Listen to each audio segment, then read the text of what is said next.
Welcome to the conclusion of our highly questionable week. We are not on tomorrow or Friday. Bomani, what do you like today? I'm not saying Ryan Lochte is lying. Somebody's lying. He's lying. Yeah, Vamos. okay, I am saying that he's lying. Vamos, papi. Do you have any doubts that the USA will beat Argentina tonight? It's so crazy. The American basketball program, both genders, as good as we are at any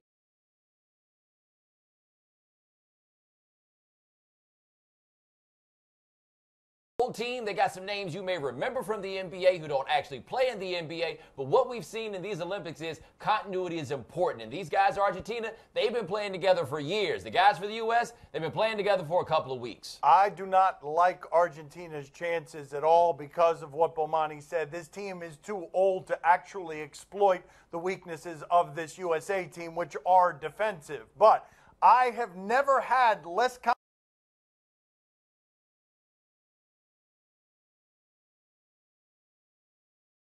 Mano, I think that man is looking forward to this opportunity. He wants to go out with a big bang, in front of everybody in Brazil. Argentina is right next to Brazil. You got everybody's in the bandwagon. You got everybody, all his family is there. And then you got Luis Scalia. He's also another veteran. And then you got the other guy, Florentino. That's another guy that is pushing in there. I would say, though, I don't think Manu has much to play for. He's already accomplished this summer the most important thing he had to do. He came home. He finally went ahead and cut it off. Are you starting to doubt Ryan Lochte's story about being robbed? Lochte is his name. Starting to doubt it. Man, I don't believe anything that comes out from under that blue hair of his. Here's what you've got. A Brazilian judge has said that Lochte's not allowed to leave the country. He already left the country. None of this story makes any sense. He talked all bad about saying whatever, being held up at gunpoint. But no, I don't believe a syllable. Not a syllable this guy said. I just want to say, who told you this story is fishy before anybody else? I did it. What did I tell you was fishy about it? You don't get to give all that back talking to robbery without getting pistol whipped. You definitely don't get to walk out of a robbery with your watch and your $1,500 shoes in a country where shoes are hard to come by. It's going to be real interesting to find out what caused this, because none of us can figure out why you would need to tell this lie in the first place. That's the thing that's more interesting than whether or not he's lying, because somebody's lying. If I were Lochte, I'll change my story. I would say, well, now I remember. Now everything is coming back to me. There was a tall guy. His name was Michael Phelps. That was the guy. That was the guy. That was the guy that robbed me, I mean, if you're going to tell a story, why not make it the best possible story? And that one is currently just as plausible as the one he tried to give us. Michael Phelps robbed me at gunpoint. Should Lakers players take Kobe Bryant up on his offer of mentorship? His what? Kobe? What? Mentorship. Mentorship. Were you going to be around the facility? You're going to be able to stop by a little bit and talk to some of the players and coaches? If I can, yeah. I mean, I'm certainly busy doing a bunch of other things, but I would love to come by. I mean, I've spoken to Luke several times and B. Shaw as well, and I'll let the players know I'm always around, man. I'm always around. If they want to come out and work out and get up early in the morning and work out and walk them through some things. So the Lakers are in my blood, man. It's family to me, so I'm always around. I mean, if he's willing to impart wisdom upon you, you should take it, because Kobe Bryant's one of the greatest players of all time. I'm just trying to figure out what this mentorship is that he's going to give now that he's off the clock, that he wasn't giving when he was on the clock, because it didn't seem like he was doing much of that when he actually played for him. Well, on the clock was pass me the ball, pass me the ball, pass me the ball, get me the ball is for me. You get away from the ball is for me. He's less likely to do that now. He's actually got a lot of wisdom. He's made mistakes. He's learned from them. It's been interesting to watch him find his voice as an adult after those mistakes. There is probably plenty to be gained from Kobe Bryant in retirement, more than when you actually have to work right by his side and share a ball with him. Is everybody right to lose their over Anthony Rizzo's cash last night? I don't want to hear nothing ever again from you baseball people. It's the middle of the Olympics. Simone Biles won a couple gold medals last night, and we're putting your game in the program. Let's see. Up high in the program. Let's see here. Oh, wow. Pretty impressive. Yeah, that's athletic. That's some gymnastics there. That's right there. Yeah, that's some gymnastics. He did it in spikes. Way to go. no, they're not right to lose it over that so much. I mean, it's like the scene out of Major League with the Japanese dude on the fence. I mean, it's cool, but come on, man. Okay, but that scene, can we put that up, please? The Japanese dude on the fence was a much better catch than that when you're stealing home run instead of just a random foul ball. The guy standing on the top of the fence like one of those Major League movies. Come on. Wow, it must be a slow day. Yes, And we that saw is the, him. yes, So that is sketchy. the, that, yes, that is the wow that was deserved there. Woo! Slow news day. Coming up next on my son Stevie's show, we'll talk to Terrell Owens. Regard. No, don't put that. Don't make this immediate thing. We were just asking you for a moment. just- I'm not. I'm I just was just saying. asking you for a moment that made you happy. Hey, What just Dad, happened here? Dad, don't take it personal. I'm just saying, if the shoe fits, wear it. My son Stevie show is brought to you by Tempur-Pedic. Nothing feels like a Tempur-Pedic. At the beach today is Terrell Owens. One of the best ever. He's here on behalf of his sports luxury lifestyle brand, Prototype 81. Let's talk to him a little bit.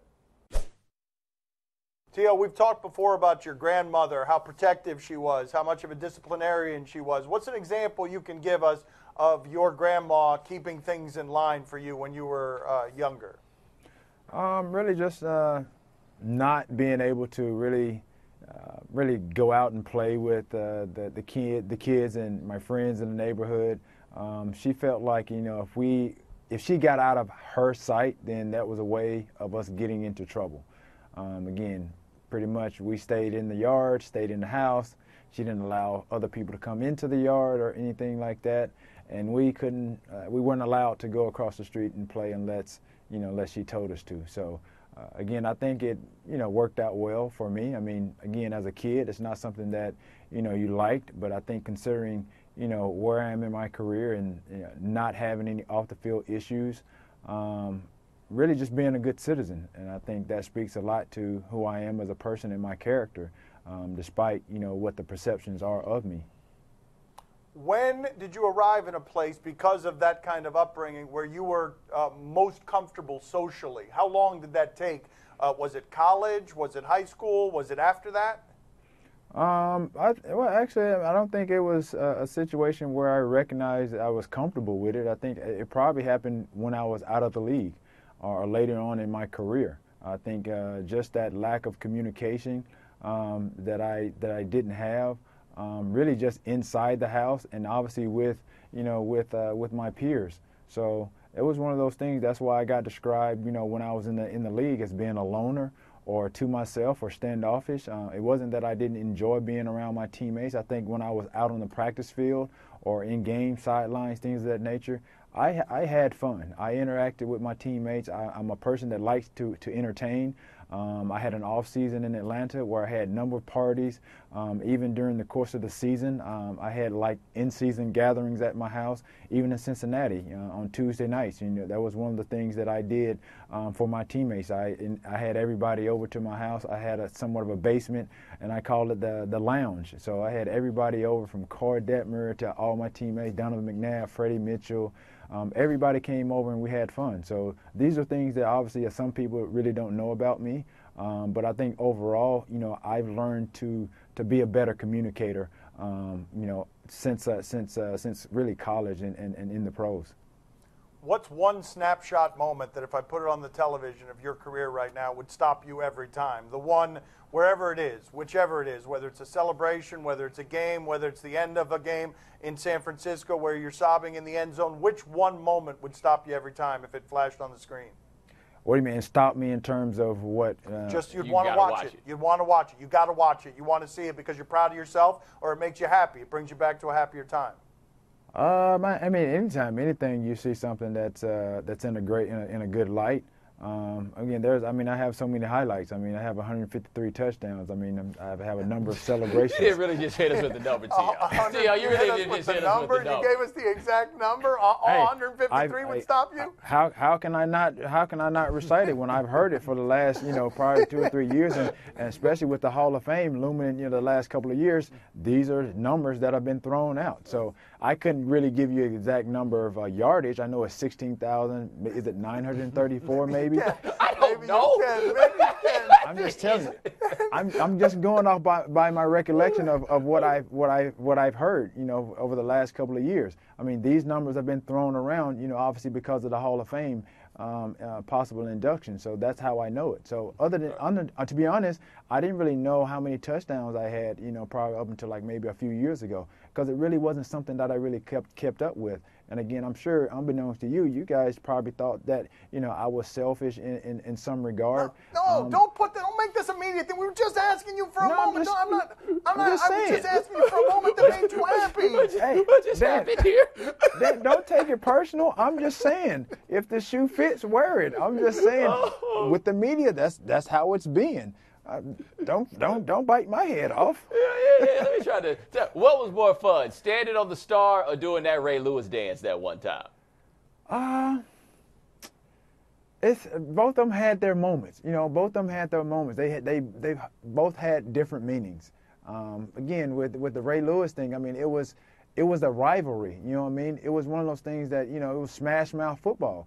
We knew that they were a great defense. We felt like we had a better offense than their defense. So it was one of those things, again, that was just part of my motivation to get in that end zone and do what I did for the Philadelphia Eagles and my team. So, again, with the star, again, it had nothing to do with me taunting the other team or anything like that. If you guys watched, you know, the Football Life, George Stewart, he came on there and validated what I had been saying all these years, that it had nothing to do with, you know, anybody on the Dallas Cowboys. It was me really giving kudos to the Lord or Lord above. So other than that, I don't know what else to tell people.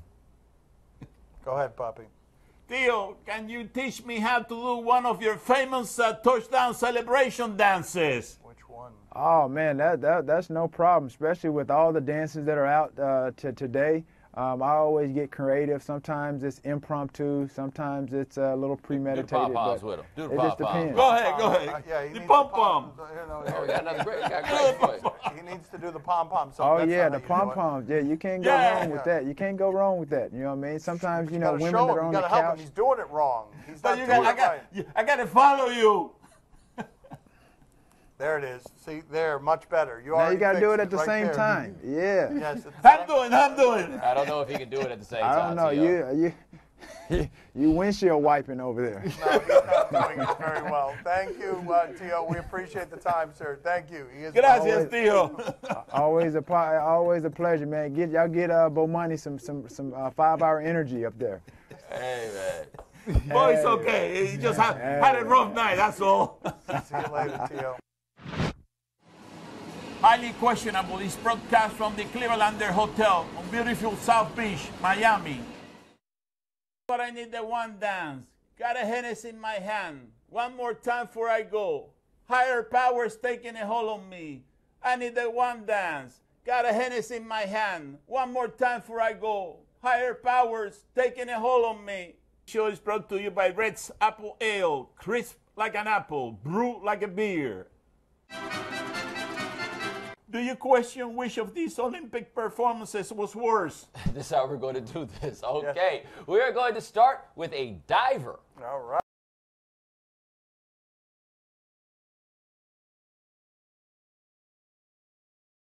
World champion. That sounded with his face. Yikes. All right, we got a gymnast.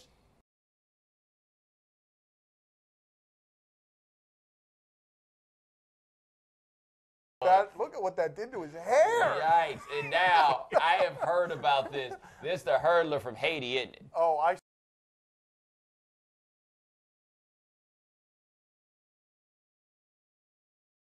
Maybe he didn't see the hurdler, you know. Maybe he caught it by surprise. My What father is has the hurdler? trouble. Yeah, he has trouble with that word. What is the word? Hurdler. Hurdler. Hitler. Hurdler. Hitler. Well, no, that's something totally different. Do you question Phillips fans for being so happy? They are the Philadelphia Phillies. He's got a funny twitch where he calls them the Phillips for some reason. Chase Utley returned to Philadelphia. Returns, which is to say he doesn't play for them anymore. Right. He doesn't play for them anymore. Look at this here. Look what I found. Who Dodgers. Oh, okay. Yeah, remember he had that dirty Oh, that's slide. right. That's dirty right. slide Okay, in the I playoffs remember last now. year. Utley comes home That's a nice way to return right there. Wow, that's mighty loud for him to not play there anymore. And that's not the only one that he hit last night. Look, they're happy, big ovation. Planted it over the wall. How about another one for you? This one. And he hammers bag. The Phillies are sorry, right? Yeah. So this is what they had to clap for? Yeah. The good old days. Wow. You're losing 13-2. Why are all these people still here? Those fans, they are not always nice to returning players. Oh, Philadelphia people. He scores! And celebrating. Wow. Oh, there it is. How about some of that for you? Wow. Wow, that guy giving him maximum. By the way, the height of cowardice on both sides. What's going on with a piece of glass in between? I mean, gave him 2 middle fingers, and I feel like it's only because he had only 2 middle fingers. If he had more, he would have given him more. Do you question if the rules of merging are different in Russia? Different from where? Because they got rules emerging here that don't make a single bit of sense. Nothing confounds this area quite like 3 lanes going into 2. What was this? Oh, 3-2. Is this going to lead to a fight? Right now, I feel like they got the same rules as everywhere else. Get in where you fit in. What's going to happen here, though? Yeah, there you go. Okay, that is my left turn signal, right there. And actually, those rules, universal. Yeah. Those are the rules. Like that. Yeah. That's the yield sign right there. Right there. Right there. Yield. That thing might as well be a big old upside down triangle. Yield. Yield. And guess what happened? Yeah. Yielding. Yes. Unless it was Ryan Lochte behind him. He put his gun out, and I was like, I ain't done nothing wrong. You go have to shoot me. Or whatever. You know, I never have a problem with merging. I put my left blinker on when I leave the house, and I leave it on at all times, you know. I mean, that's the way to do it, you know. I hate driving in this place so badly because it's a bunch of him. Yeah, so many of him. Time to play the game that has all the right move. See or no? Was that sensual? I don't think so. You tell us what's on TV tonight. We'll tell you if we're intrigued. Is or that not. sensual? Like, apparently anything's sensual. Is this banana sensual? Yes. In South Korea, the Lotte Giants and the Kia Tigers. Oh, you know what this means, Bomani. Bat flipperation. They do it great in Korea. Whenever we check in Korea, we've got great bat flips. Let's see what we got here. Oh, okay. That's a little bit different. Wow, everything about that was wrong, including that was a strike. Yeah, I mean,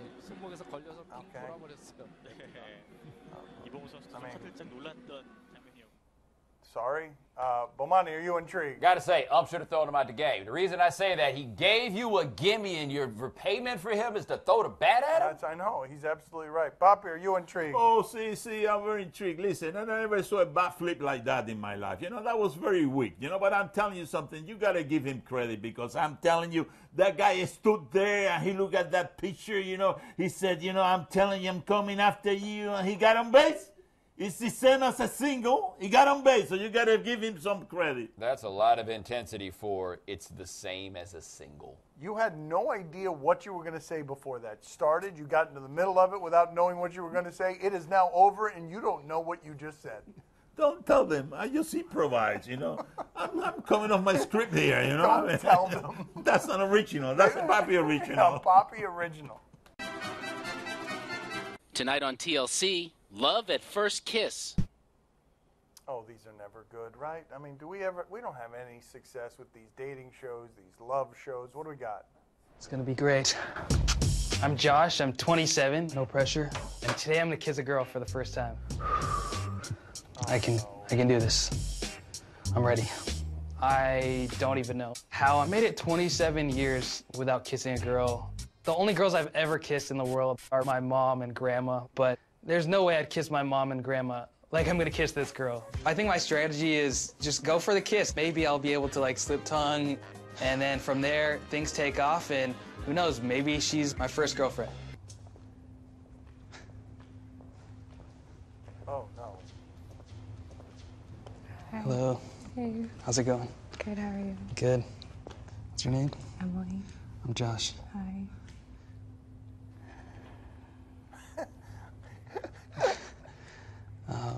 Can I kiss you? Sure. Oh, no.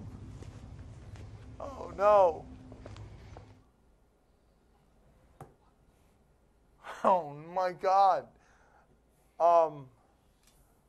That's one of the most horrifying things I've ever seen. Bomani, are you intrigued? So what's her story, right? Like, how do they get you to sign up? Oh, but no. the Oh, no. That was horrifying. really Poppy, intrigued, though. Poppy, are you intrigued? Oh, see, I'm very intrigued because, listen, you got to give him credit. He says, I never kissed my mother or my grandmother like this, you know? I'm telling you so. He's ready for my instructional video, how to kiss a girl on the first date. Not like that. Huh? Well, I mean, he can learn a few tips from that instructional video. Josh, you know, you tune in, I'll take care of you. That's all the time we have for today. Thank you for watching. We will talk to you on Monday. Thank you for watching. Gracias. See you el lunes.